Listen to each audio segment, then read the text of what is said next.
تلوار تیز کر کی اور تلوار کے اوپر اس نے زہر لگایا اور مدینے کی طرف چل دیا۔ مسجد نبوی کے پاس اونٹ کو بٹھایا، تلوار گردن میں لٹک رہی تھی۔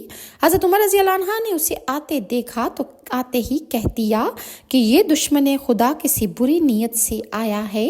رسول اللہ تک اس کے آنے کی خبر پہنچ چکی تھی۔ آپ نے فرمایا کہ عمیر کو میرے پاس لے آؤ۔ حضرت عمر گئے اور اس کی تلوار اپنے قبضے میں کر کے اسے ساتھ لائے۔ رسول اللہ نے فرمایا عمیر آؤ۔ جب وہ قریب آ گیا تو آپ صلی اللہ علیہ وسلم نے اس سے پوچھا کیوں آئے ہو؟ اس نے کہا کہ اپنے قیدی بیٹے کے ساتھ نیک سلوک کرنے کی سفارش لے کر آیا ہوں۔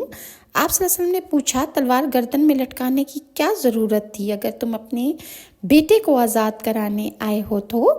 اس نے کہا یہ تلوار کس کام کی ہے؟ اس کا مطلب یہ ہے کہ جس کام کے لیے یہ تلوار لایا تھا وہ مقصد تو میرا